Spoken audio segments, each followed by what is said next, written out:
Everyone, I am Assistant Professor Rekha Murthy from the Electrical and Electronics Engineering Department from Sai Vidya Institute of Technology. Today I am here to continue with the session where we had discussed the frequency response of the RC coupled amplifier by using a BJT. There we had obtained all this plot, that is a frequency response plot. We had taken all the readings with respect to the different varying the frequency. We had taken the output peak to peak and we calculated the voltage gain and converted into the decibels. So the next the performance, how you're going to decide about the BJT, the next performance is we need to measure the input impedance. Okay, so to measure this input impedance, we have to perform this connection. The RC coupled amplifier will be almost the circuit will be same. So this is what the RC coupled amplifier, which you can see. So this entire thing is your RC coupled amplifier. To this circuit, this is a inbuilt here. So to this circuit, this is modification we have to do. We have to split up this function generator. In between of this, we have to connect the DRB. Okay, so here this entire part I can cover up here. So this entire part is your RC coupled amplifier. Okay, so only the thing here, next to this capacitor, one connection which is we have to take it for the DRB option, and the other end of the DRB should be connected to the function generator, right? Okay, so let us see that how we are going to connect it. So here this is what the circuit we had rigged up for the RC coupled amplifier to get the frequency response. So here I'm going to, can you all see that here? So here I'm going to split up this connection, and the DRB we need to connect it across in between of this. That is nothing but a series connection in between of the coupling capacitor, input coupling capacitor, and the other end to the input of the function, that is where we have given a function generator connection. Okay, and we have to make ensure that in this case the DRB should be kept in the minimum position. So all it should be in the minimum positions, right? Okay, now here let us switch on this supply, and where we had observed the constant frequency, we have to set it to the some value of the constant frequency.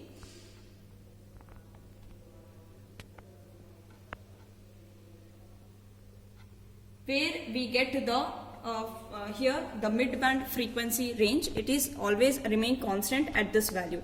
So I can change the value, you can just observe there in the CRO. If I change the frequency, right, so you will get very the less portion. So that means the frequency is the voltage is decreasing, but that is not a mid-band frequency. So we need to set it to the mid-band frequency where it will be always constant. So how much is the value here? We are getting 3.4, right? So even you can observe here for the next range also it is decreasing. So I need not to set it to that value.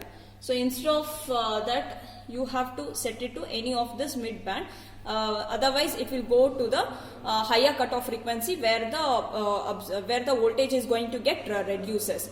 So I want the mid-band frequency. So we need to set the function generator so to the mid-band frequency range where the voltage will remain constant.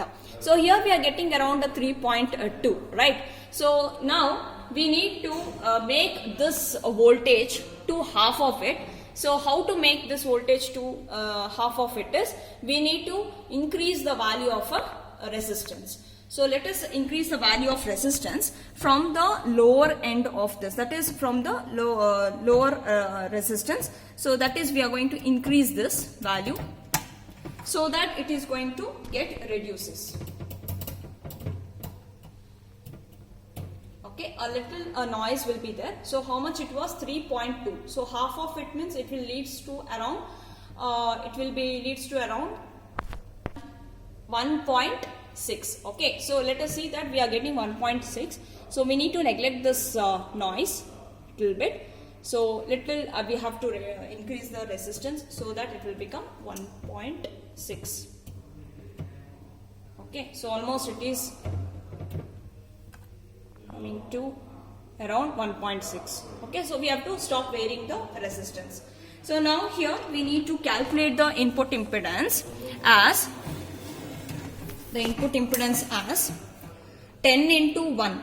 Okay, 10 into 1 plus this will be 10 into 10 plus 9 into 100. Okay, so it is 900 plus 100 plus 10 ohm. So it leads to 1.1 kilo ohm resistance. Okay, so this is all about the input impedance. Now let us move on with the output impedance.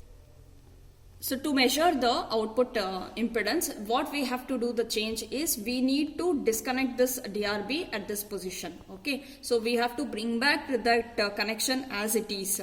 To the RC coupled amplifier. The input supply will be directly given to the RC coupled amplifier.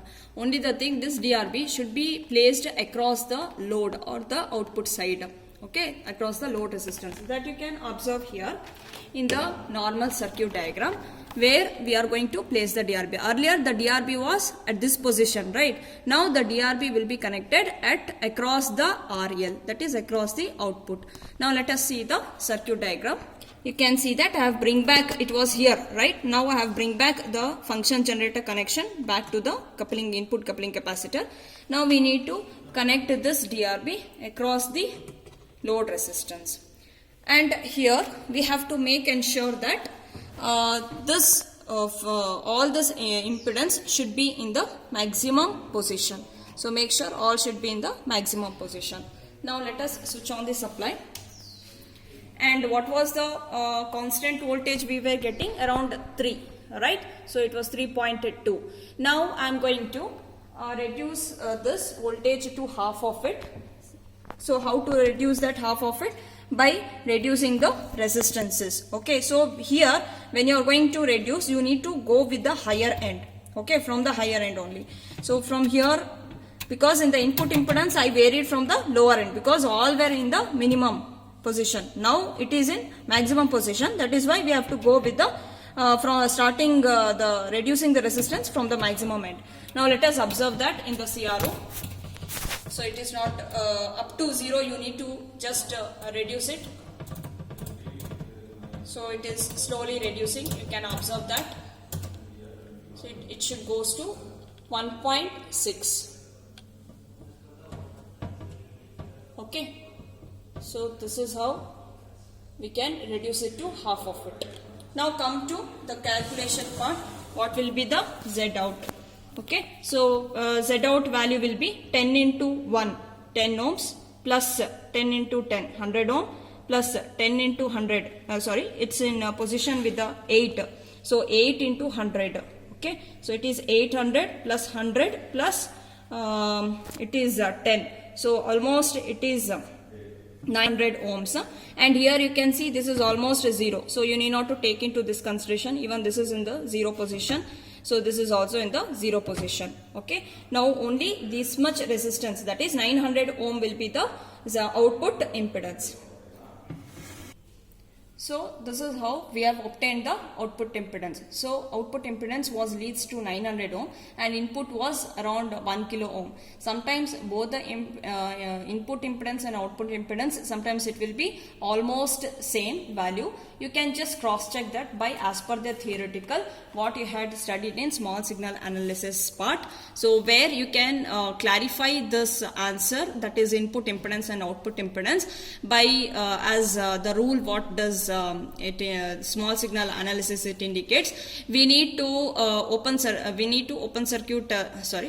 short circuit this capacitor, and the DC supply is being directly given to the ground, and we need to calculate this R1 and R2 will become parallel to each other. So once this is going to get into short circuit to ground, and this will be short circuited. So here R1 and R2 will be capacitor will be open circuited. R1 and R2 will be almost parallel. Okay, so you can do the calculation so that you can clarify whether you are getting 1 kilo ohms or not. Similarly, for the output impedance also, we can see that this RC, the other end will be shorted to ground, no? So that is why here this will be directly grounded. So when the RC and RE will be come in parallel, as well as the RL, you can calculate with this point RE and RC. along with the RL, okay, so that you can observe that whether you are getting the output impedance as the same value or not. So this is how we can come to a conclusion that we have observed the bandwidth of the amplifier, which will be obtained from the semi-log sheet which you have drawn. The lower cutoff frequency, the difference between the higher cutoff frequency and lower cutoff frequency, right? So that gives you one of the performance of a BJT, that is a bandwidth, and the second performance is the input impedance, and the third one is the output impedance. Hence we have completed this experiment. Okay, so thank you for watching this video.